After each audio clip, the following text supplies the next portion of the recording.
floor is yours. All right, can everyone hear me okay? Can you guys hear me? Okay, good.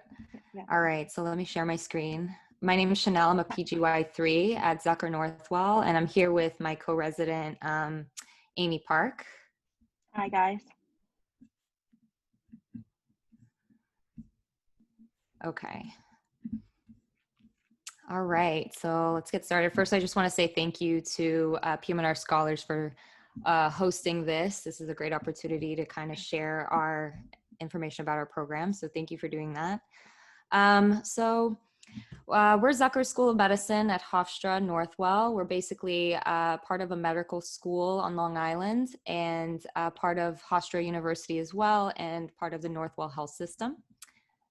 So just wanted to start off by telling you a little bit about our culture on Long Island with our neighbors in New York City.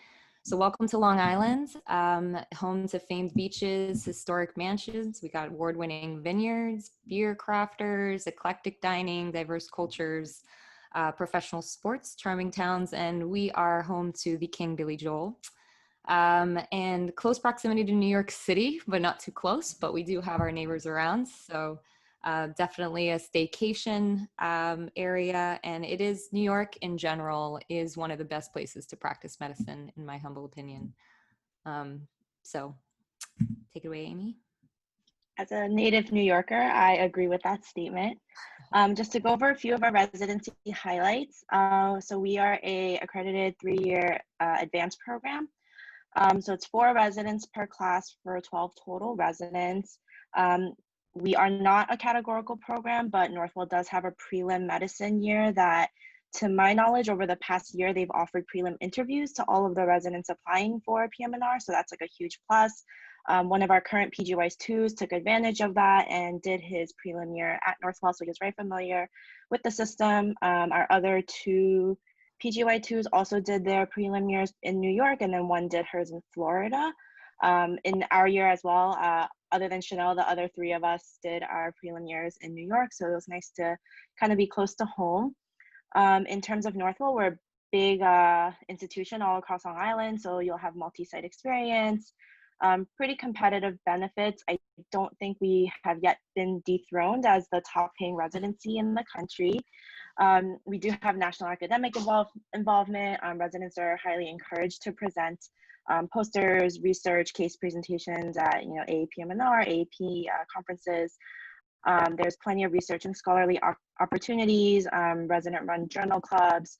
As we are attached with Hofstra Zucker Medical School, we have med student mentorship, away elective time in your PGY3 and 4 year, and then within the institution selective time during your PGY3 and 4 year as well. A balance of inpatient and outpatient opportunities. You have 6 months of inpatient your PGY2 year, and then 4 months your PGY3 year, 2 months your PGY4 year. Mentorship from a diverse group of faculty, and a relatively new brain injury fellowship as well.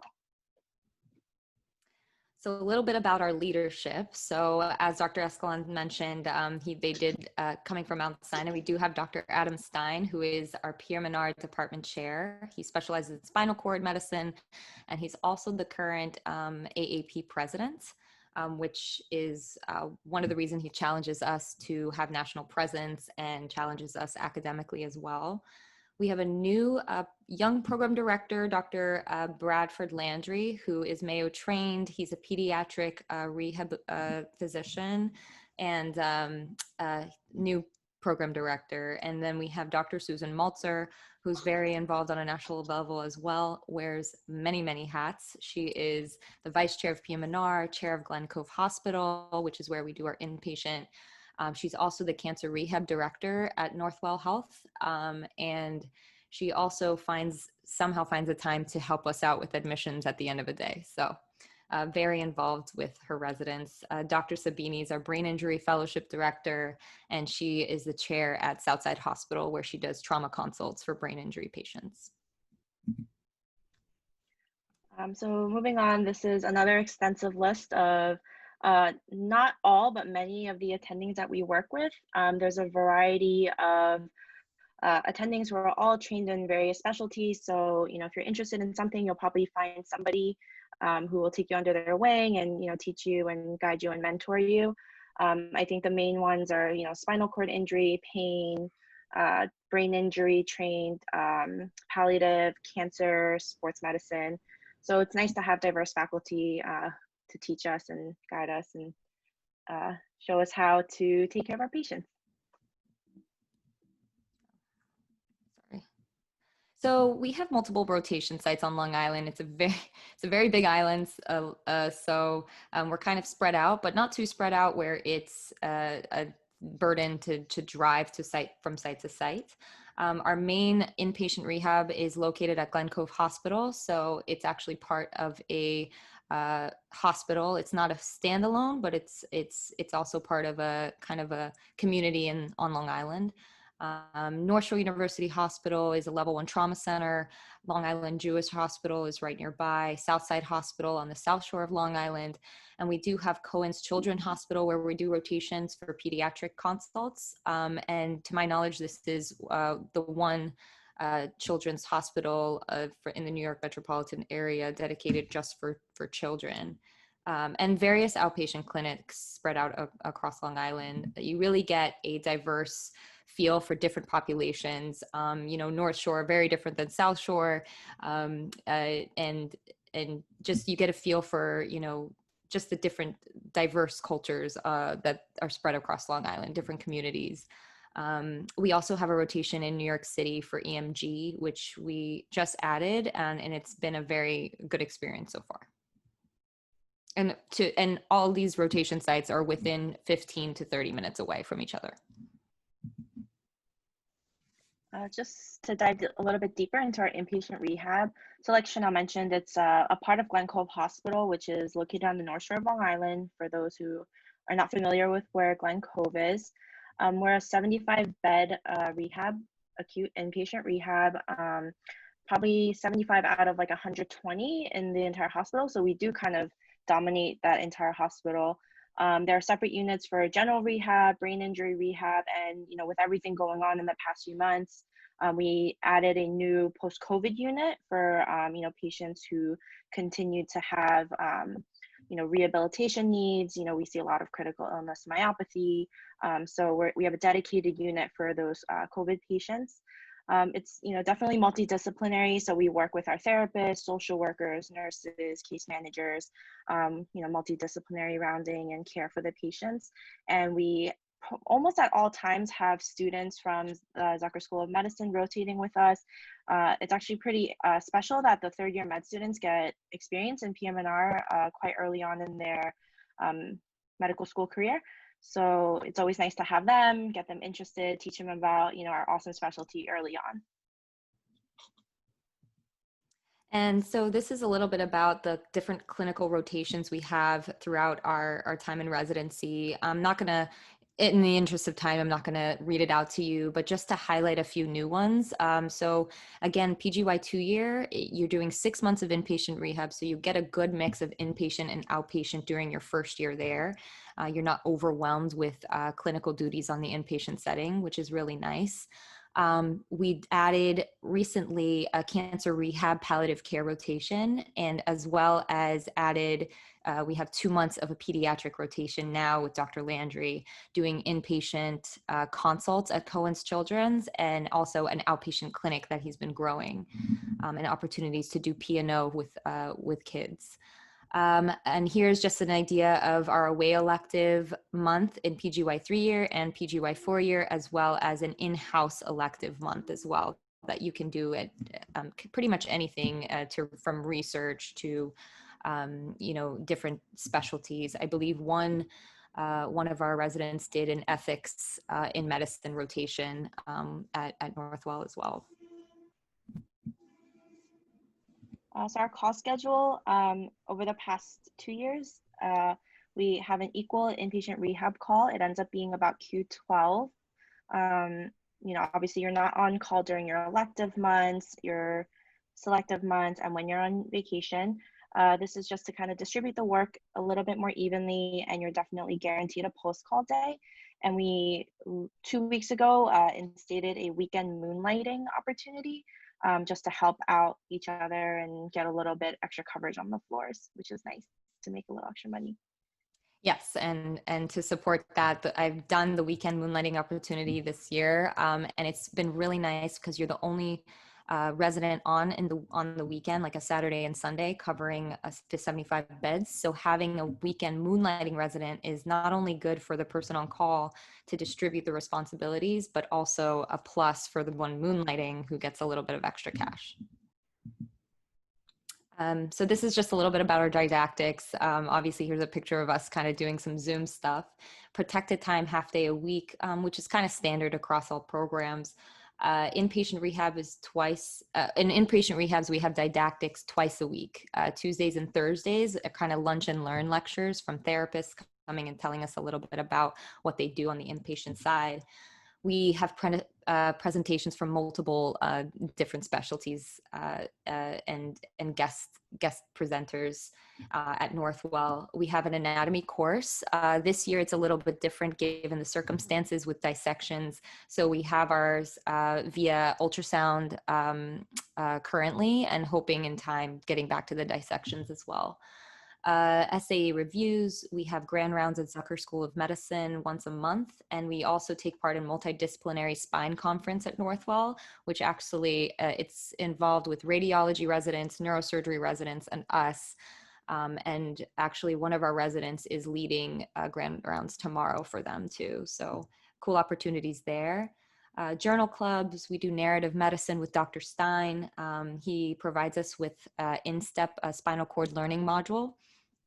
And we have simulated patient encounters, and we just started doing a continuity home visit program, which, for example, if I see a patient that I was following on an inpatient setting, we have the ability to follow up with them via telehealth or in the outpatient setting throughout our time here in residency. And also telemedicine is now being incorporated into our curriculum. So for research and scholarly work, Northwell has the Feinstein Institute for Medical Research. Dr. Ona Bloom, who is amazing. She is a director of research there. She focuses on spinal cord injury research. But anything that you are interested in, any questions that you have, she is a wealth of knowledge. So anyone who is a little bit wary of getting their toes into research, she will lead you in the right direction, get you set up with everything you need to get set up with. And if you're somebody who has a lot of experience with research, you know, you can hit the ground running. And she's just a great resource for us to have in terms of, you know, anything from case reports, QI projects, to like the big COVID research initiative that Northwell has been undertaken recently. So it's really great to have her as well. And again, we do have like national presence along with other New York programs. We do provide residents with a conference stipend if we're presenting work, and we do get allotted conference days that don't count against our allotted days for vacation, which is really nice. And here's just a couple of different places that residents have gone to present in conferences. And I just want to add that, you know, Dr. Stein kind of encourages our presence in these societies and conferences. And actually, Amy is one of the, is now a vice chair of the AAP Resident Council. And I'm involved in the Osteopathic College of PM&R too. So we kind of like that kind of stuff and challenging each other academically. So we also, I think I mentioned before, have a brain injury fellowship. It's ACGME accredited, 2 years old. Our fellowship director is Dr. Sabini. She works primarily out of Southside Hospital, which is a big level 2 trauma center. She works very closely with the trauma surgery team, the neurosurgery team, in terms of their brain injury patients, and as well as doing the PM&R consults there. We have 2 previous fellows, Komal, who is a grad of Northwell, and Lindsay, who we love and miss. But they're just amazing. You know, they just bring so much more to the table in terms of, you know, having a fellow there to answer questions, to be that extra layer of support and education is awesome. And you get a variety of inpatient and outpatient experiences for brain injury medicine across all of the different Northwell sites. 4 minutes left. Okay, so just going to breeze through the rest of this. I know it's a lot of information, but we just are so excited to tell you all the things. So a little bit about our residents, just kind of the culture where we live. We're a mix of MD and DOs. So I know a lot of you have that question of like what kind of dominates our residents. So we're a good mix. We're from all over. New York, there's some from California. I'm a Floridian. We have someone from Texas and Philly as well. Where we live, we have someone actually commuting from Manhattan, which is a drive, but it's doable. And here are some other cities that we all live in. And we do social gatherings. We try to do it once a month or PRN if it's been a stressful rotation. Here's a little bit of like what the stuff we've done. We've gone to the US Open together for didactics. And then just some wineries that we've been to. Amy's gone to the city with a couple residents. So, and Amy? Extensive list of fellowship matches. You guys can read them at your own leisure. Yep. So a lot of diverse opportunities for fellowship matches. And again, I'm not going to read through the additional benefits again, but shameless plug for the PM&R Pocketpedia with our very own Dr. Schatzer, who was their former PD before Dr. Landry. So he provides us with this copy, and he's currently still at Northwell as one of our attendings, and a competitive salary as well. And just to touch on COVID real quick, we definitely did get hit pretty hard with COVID. About half of our residents were redeployed to the front line, but I will say we always had sufficient PPE.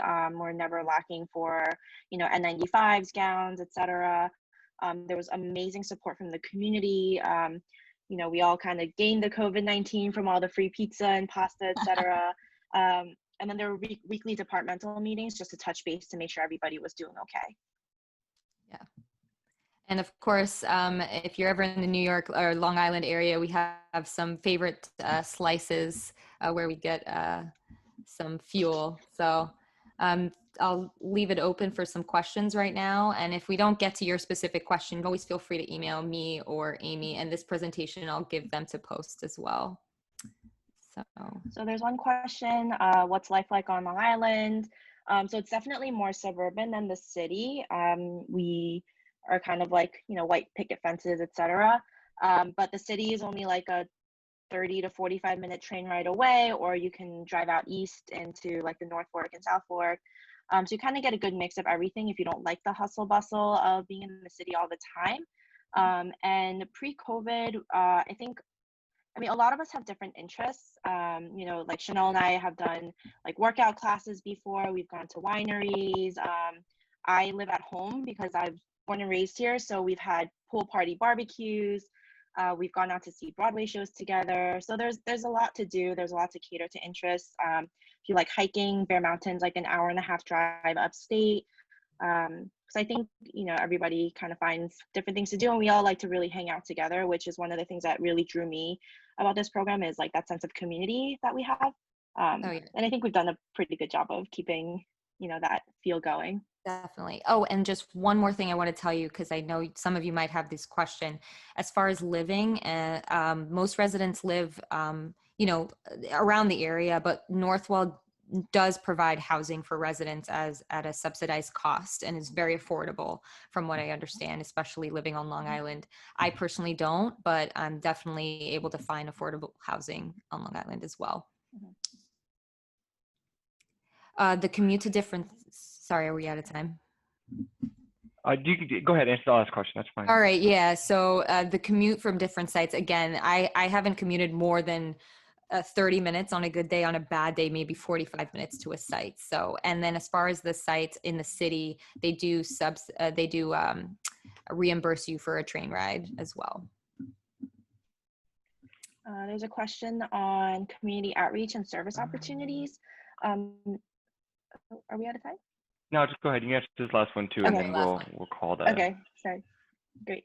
So I think our department as a whole, with Northwell, we have various opportunities to either volunteer or engage, like actually participate in different like fundraiser type events. So next Saturday, I'm actually doing like a virtual bike ride that is geared towards raising money to provide, our disabled patients with, ramps to go into their homes.